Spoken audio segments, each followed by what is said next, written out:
을 구별하기를 원하십니다. 따라서 오늘 월삭의 의미로 하나님께 예배 드리는 일은 하나님 보시기에 아름답고 귀한 일인 줄로 믿습니다. 특별히 5월 가정의 달을 맞아 이제 한 달을 살아가게 됐습니다. 하나님께 세워주신 우리 가정, 또 우리가 섬기는 큰 가정인 교회 공동체 위에 성삼위 하나님의 은혜와 평강이 풍성하게 임하기를 주님의 이름으로 축복합니다. 율법은 613가지이지요. 이 613가지 중 긍정적인 명령은 248개, 부정적인 명령은 365개입니다. 자, 이 613개 율법을 요약해 놓은 것이 십계명이죠. 또 십계명은 크게 두 부분으로 나누어집니다. 1계명에서 4계명까지는 인간이 하나님께 대한 의무 계명입니다. 하나님 한 분만 잘 섬겨야 한다. 어떤 형상도 만들지 말고 우상을 섬기지 말라. 여호와의 이름을 망령되이 일컬어서는 절대로 안 된다. 안식일을 기억하여 거룩히 지켜야 한다. 이런 명령들입니다. 그리고 나머지 5계명에 또 10계명까지는 인간 상호간 지켜야 할 도덕적 의무 계명이지요. 육신의 부모를 잘 섬겨야 한다. 살인하지 말라, 간음하지 말라, 도둑질하지 말라, 거짓 증거하지 말라, 내 이웃의 것을 탐내서는 안 된다. 이런 말씀들입니다. 자, 이 10계명을 다시 또 요약해 보면 하나님 사랑, 이웃 사랑으로 대변할 수가 있습니다.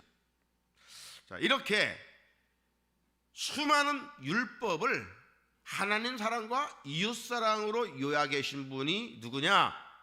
바로 예수 그리스도이십니다. 자, 어느 날 한 율법사가 예수님을 찾아와서 시험할 목적으로 이렇게 물었어요. 마태복음 22장 35절에 보니까 선생님, 율법 중에 어느 계명이 크니까? 이때 예수님께서 이렇게 말씀하십니다.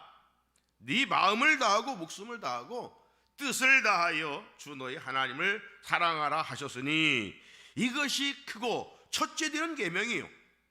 둘째도 그와 같으니 내 이웃을 네 자신과 같이 사랑하라 하셨으니 이 두 계명이 온 율법과 선지자의 강령이니라. 온 율법과 선지자의 강령이란 구약 말씀을 가리키는 것입니다. 그러므로 구약 말씀의 핵심은 뭐냐? 하나님 사랑과 이웃 사랑이라는 것이죠. 따라서 우리가 가지고 있는 39권 구약 말씀을 읽어보면 곳곳에 하나님 사랑, 하나님을 경유할 것을 말씀하고 있어요. 하나님을 사랑하고 하나님을 경유하는 것이 택함을 입은 천민의 삶의 목적이지요.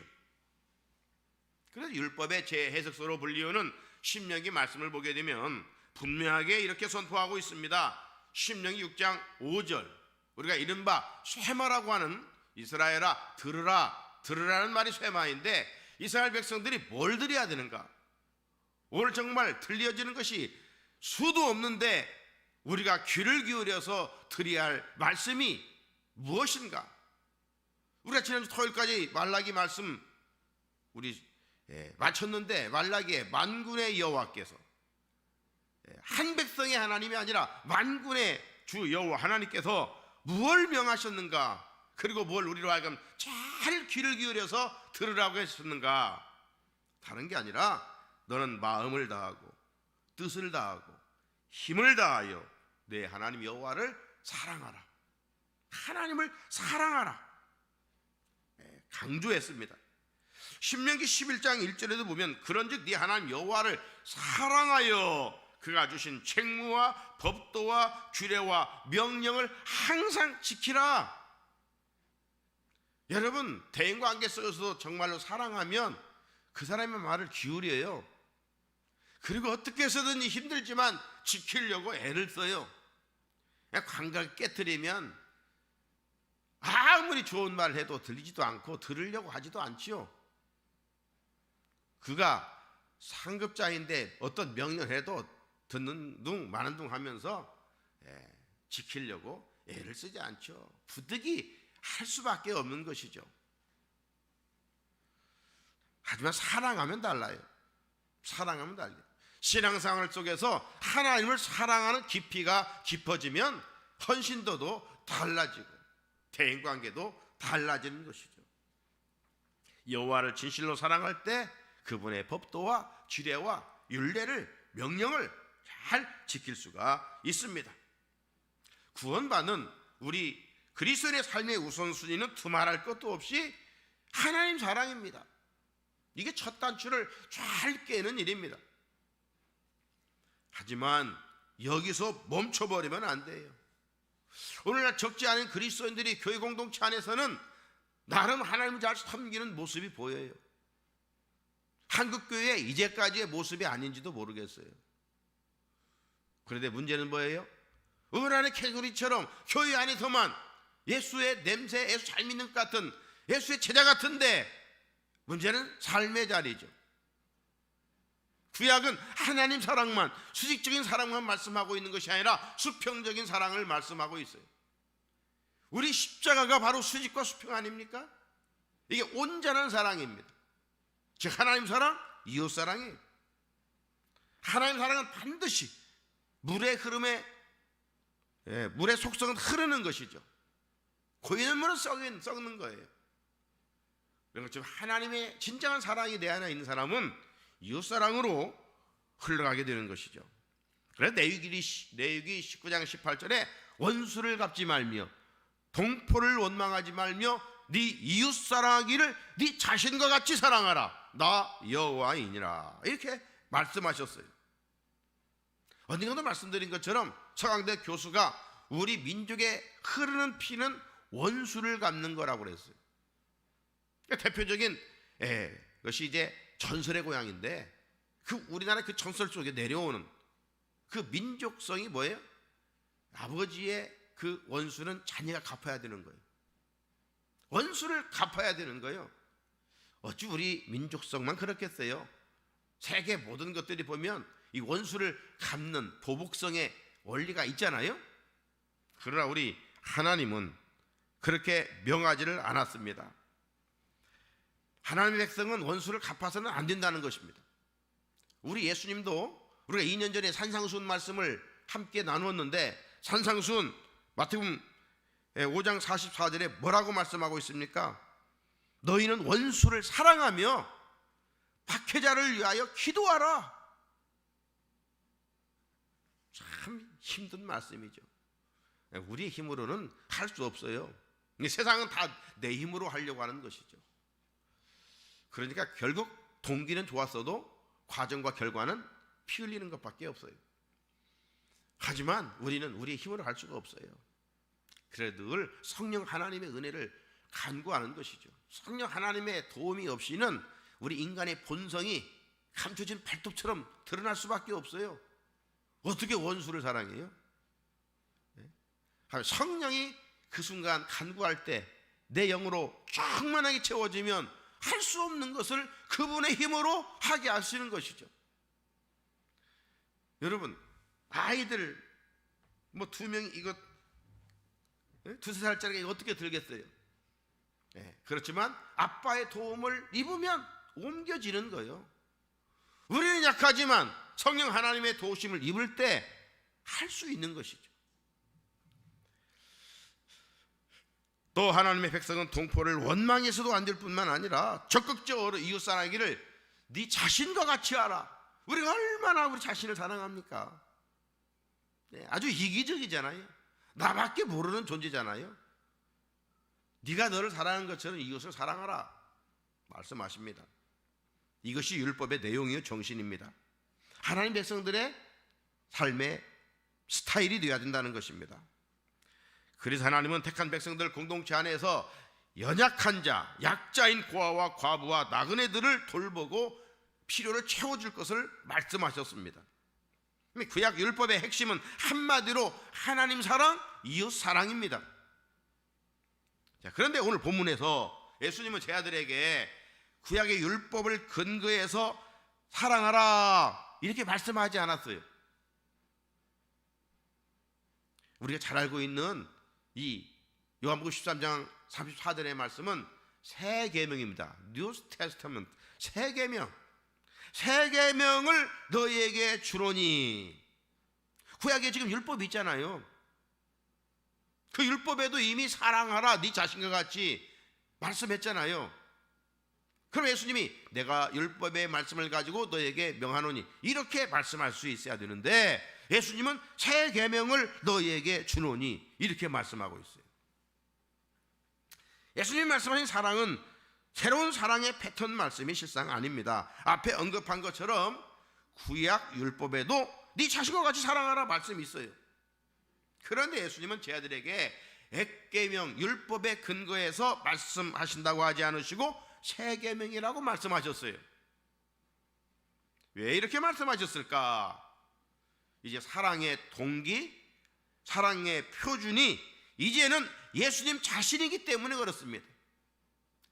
그런 구약에서 보여준 희미하게 보여준 그 사랑이 구체적으로 나타난 거예요. 누구를 통해? 예수님을 통해서. 예수님의 공생애를 통해서 마지막 십자가에서 보여준 그 사랑을 이제 우리로 하여금 확실하게 보고 배웠으니 내가 너희를 사랑한 같이 이제 너희도 서로 사랑하라 이렇게 말씀해 주시고 있는 것입니다. 율법적인 의무의 사랑이 아니라 은혜의 사랑을 하라는 것이 은혜의 사랑.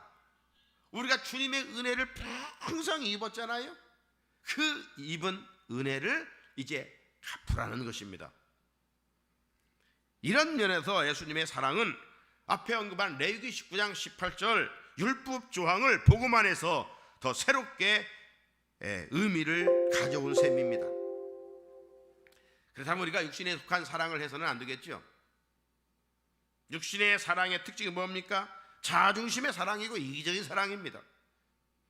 그래서 사랑한다고 말하고 행동하면서도 상대방에 상처를 주고 상대방으로부터 상처를 또 받기도 합니다. 이런 인간의 본능적인 사랑에서 탈출하여 이제 예수님의 사랑을 우리가 채워야 돼요. 예수님의 사랑은 자신을 죽고 상대방을 살리는 사랑이에요. 나는 가려지고 상대방을 높여주는 사랑이에요. 이기적인 사랑에서 이타적인 사랑으로 나가라는 거예요. 주님이 십자가에서 죄도 없으시지만 죽으셨던 것처럼 내가 죽는 거예요. 완전 자기 희생적 사랑이에요. 이런 면에서 레위기 19장 18절 말씀 네 이웃 사랑하기를 네 자신과 같이 사랑하라는 말씀은 오늘 예수님의 새 계명인 서로 사랑하라. 그냥 예수님이 서로 사랑하라 이렇게 말씀하지 않았어요. 이어진 말씀을 보게 되면 구체적이잖아요. 네 자신과 같이 서로 사랑하라. 내가 너희를 사랑한 같이 예수님이 제 아들을 인류를 사랑한 같이 이제 너희도 서로 사랑하라 이렇게 말씀을 하셨어요. 주님이 주신 새 계명 말씀을 듣고 말하기는 쉽지만 참 실천하기는 너무 어렵습니다. 그만큼 우리는 나밖에 모르는 이기적인 존재예요. 자아가 콘크리트처럼 너무 굳어있는 우리의 모습이기 때문입니다. 하지만 주님을 따르는 제자는 어떻게 해서든 주님이 말씀하신 대로 살으려고 애를 쓰는 것이죠. 본능적으로 강하다고 해서 나는 못해, 그것은 예수의 제자가 아니죠. 나는 할 수 없지만 주님이 내게 은혜를 주실 때, 성령께서 나를 붙잡아 주실 때, 그렇기 때문에 주님께서 명령하신 것은 할 수 없는 것을 명령하셨겠어요? 또 우리 믿음의 선진들은 이미 이렇게 살아온 분들도 참 많잖아요. 사랑의 원자탄 손양한 목사님, 원수를 죽인 두 아들을 동인이와 동신이는 죽인 안재선을 양아들로 삼았잖아요. 사모님은 그러지를 못했어요. 두 아들을 죽인 그 남편이 양아들 삼은 안재선을 아침마다 밥을 해서 먹이려니 속이 터졌어요. 물론 시간이 흐르면서 사모님도 이제 변화되었겠지요.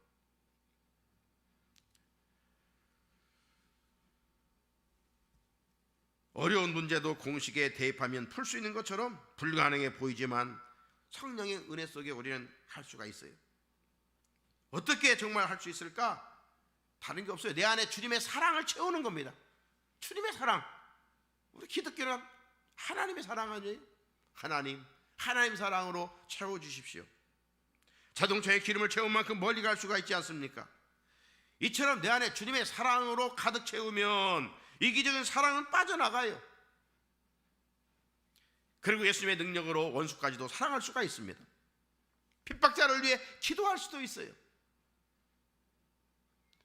타인의 허물을 덮어주고 용서할 수도 있어요. 오늘 우리의 기도 제목은 하나님 사랑으로 내 지체에 온전히 채워주게 하옵소서. 또 하나는 성령으로 충만하게 채워주십시오.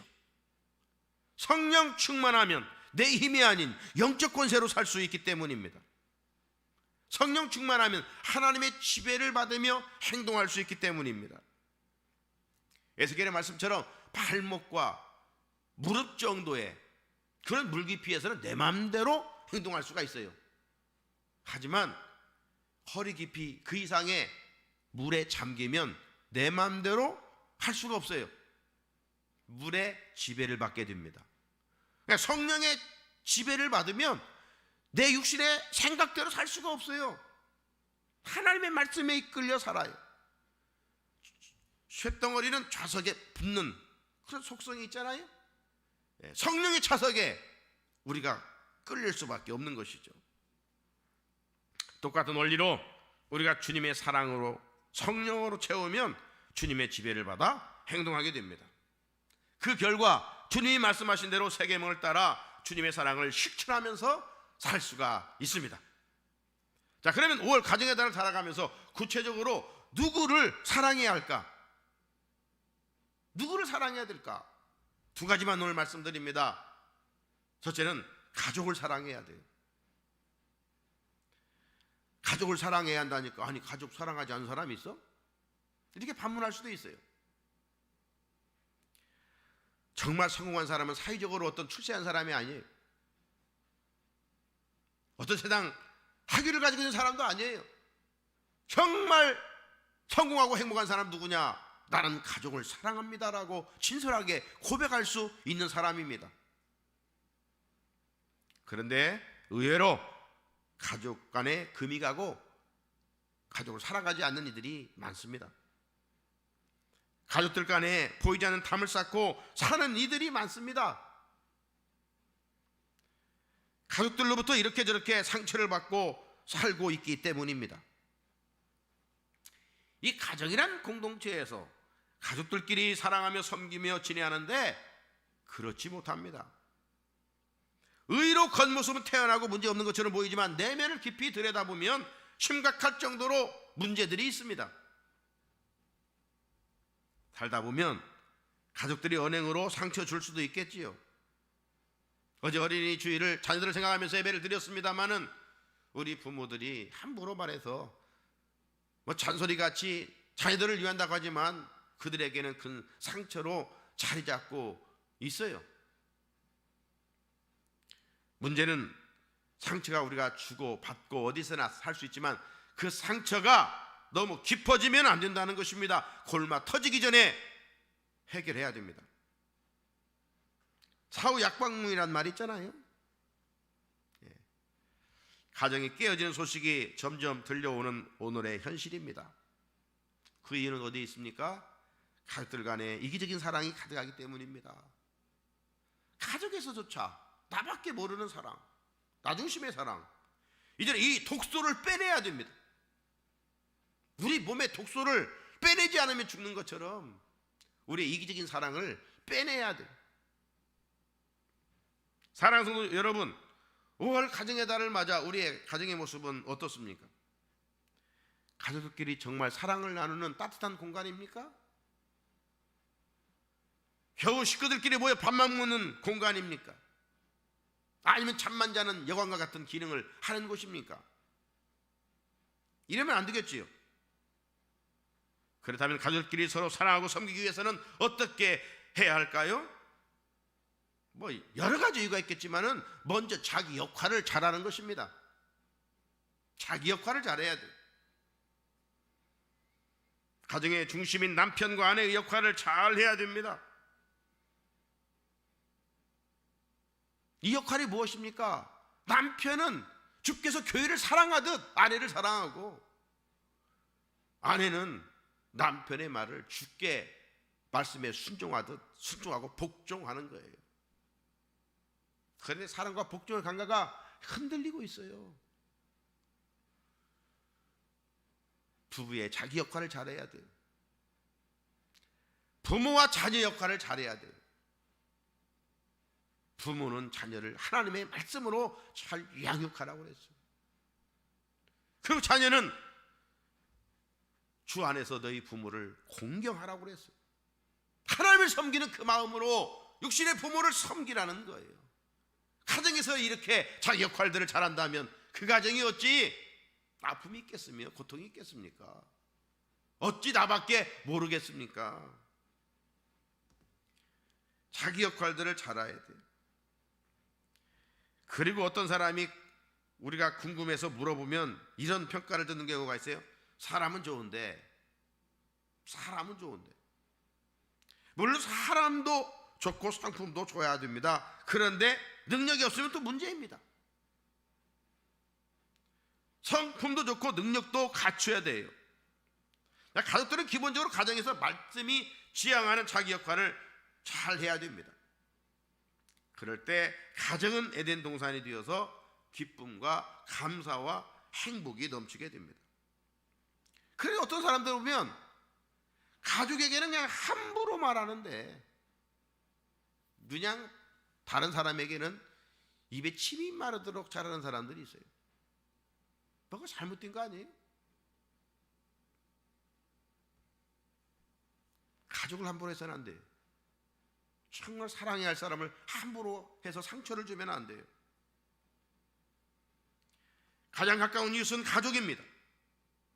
가족을 주님의 마음으로 사랑해야 됩니다. 사랑의 행동 기준은 예수님입니다. 오늘 예수님이 5월 둘째 날 우리에게 말씀합니다. 가정의 달 우리를 향해서 다시 한번 말씀하십니다. 서로 사랑하라. 내가 너희를 사랑한 같이 너희도 서로 사랑하라. 이 사람이 진짜 주님의 제자입니다. 둘째는 누구를 사랑해야 될까요? 성도를 사랑해야 돼요. 예수님께서 구약율법과 달리 당신의 사랑을 세 계명으로 말씀하신 것은 사랑의 동기와 표준이 예수님 자신이 때문이라고 앞에서 말씀을 드렸어요. 그렇다면 더 이상 우리는 자기중심적인 사랑을 하면 안 됩니다. 남을 먼저 생각하는 마음을 가져야 합니다. 가장 먼저 앞에 언급한 것처럼 가정에서 가족들끼리 사랑하고 그 다음 큰 가정인 교회 공동체 안에서 우리 성도들끼리 끼리끼리가 아니라 끼리끼리를 벽을 깨트리고 더불어 함께 모든 이와 같이 사랑을 해야 합니다. 그리고 그들을 잘 섬겨야 합니다. 교회는 섬기고 사랑할 수 있는 좋은 훈련의 공간입니다. 예루살렘 교회가 이상적인 교회인 것은 왜 그랬다고 그랬어요? 성도들끼리 주님의 사랑으로 사랑하고 섬겼기 때문입니다. 교회 안에서 사랑의 행동 기준은 주님이 아닐 때 거기서부터 사랑을 한다면서도 미움이 생기고 다투게 되는 것입니다. 주님이 주신 세 계명은 어떤 조건이 없어요. 예수님이 조건적으로 우리를 사랑하셨습니까? 그분이 다시 말씀합니다. 서로 사랑하라. 내가 너희를 사랑한 같이 너희도 서로 사랑하라. 조건 없는 무조건적인 사랑입니다. 사랑의 기준은 내 마음일 때 문제가 생기는 거예요. 가정에서 가장 가까운 이웃인 가족을 사랑하듯이 이제 폭을 좀 넓혀 큰 가정인 교회 공동체 안에서 믿음의 형제 자매를 자기 몸처럼 주님의 마음으로 사랑하라는 것입니다. 사랑이 없는 행위는 울리는 꽹과리에 불과하고 천사의 말을 할지라도 아무것도 아니에요. 교회 안에서 다른 사람과 친밀도는 어떻습니까? 혹여 담을 쌓은 성도는 없습니까? 마음으로 거리감이 있는 성도는 없습니까? 그런 자들에게 한 번 더 다가가 따뜻함으로 대화를 해야 되겠죠. 성령의 능력으로 허물고 주님의 마음으로 다가가 사랑해야 되겠죠. 주를 만나면 그냥 피상적으로 껍데기와 껍데기가 만나는 것이 아니라, 그냥 웃어주고 끝나는 것이 아니라 더 깊은 내면적인 사랑으로 우리가 함께 할 수 있어야 됩니다. 신앙적인 행위만 요란하게 한다면 하나님은 가증스럽게 여깁니다. 이런 사람이 바로 예수님 당시 바리새인과 서기관들 아니었어요? 신앙생활은 누구보다도 요란했어요. 그러나 마음이 잘못됐어요. 누구를 정죄하고 누구를 미워하고 누구를 가리고. 거듭난 주님의 제자는 주님을 닮아 택가 없이 사랑하는 사람입니다. 사랑하는 우리 성산 성도 여러분, 우리 주님이 언제 우리가 무엇을 잘해서 사랑해 주었습니까? 만약 우리 행위대로 주님의 사랑을 받는다면 누가 사랑을 받겠습니까? 모두 불합격입니다. 그런데 우리를 주님이 먼저 찾아와 주셨고 자녀 삼아 주셨고 연약한 가운데 있지만 지금도 변함없이 사랑해 주고 계십니다. 이런 갚을 수 없는 사랑과 은혜를 받고 있습니다. 그 은혜와 사랑을 주신 주님이 이 시간 우리에게 명령하십니다. 서로 사랑하라. 내가 너희를 사랑같이 너희도 서로 사랑하라. 이 말씀을 듣고 흘려보내야 되겠습니까? 하지만 이 명령 앞에서 내 힘으로 하려고 하면 할수록 힘들고 열받습니다. 그러므로 자신의 연약함을 알고 앞에서 말한 것처럼 하나님의 사랑으로 채워주십시오. 성령의 도우심으로 주님 도와주십시오. 우리가 이 아침 간구해야 됩니다. 기도하면 이로부터 힘과 권세와 능력을 주셔서 할 수 없는 일을 하게 하실 것입니다. 결국 이로부터 주시는 새 힘이 우리 가족들과 우리 교회 공동체 성도들을 사랑하며 섬기게 할 줄로 믿습니다. 사랑하는 성도 여러분, 5월 가정의 달을 맞아 주님께서 새 계명을 주셨습니다. 새 계명은 타인을 향한 사랑으로 주님이 보여주신 조건 없는 사랑입니다. 왜 우리는 그렇게 사랑하지 못합니까? 타락한 죄성이 내 안에 가득하기 때문입니다. 이 추한 피를 다 빼내고 예수 그리스도의 보혈로 새롭게 채울 때 예수님의 은혜와 능력으로 내 가족들을 내 몸처럼 사랑하고 나아가서 큰 가족인 교회 공동체 성도들을 주님의 체계명에 따라 사랑으로 섬기게 될 줄로 믿습니다. 그럴 때만이 우리 가정이 에덴의 회복, 우리 교회 공동체가 작은 천국의 모형이 될 줄로 믿습니다. 내가 먼저 사랑함으로 내 가정을, 내 교회를 하나님이 원하시는 것으로 바꿔갈 수 있는 능력이 오늘도 새벽을 깨운 우리 성산의 성도들에게 있기를 주님의 이름으로 축복합니다. 우리 같이 주신 말씀 붙들고 함께 기도드리겠습니다. 거룩하신 하나님 아버지, 감사합니다. 오늘도 새벽을 깨우게 하시고 내 보좌 앞에 불러주시니 감사합니다.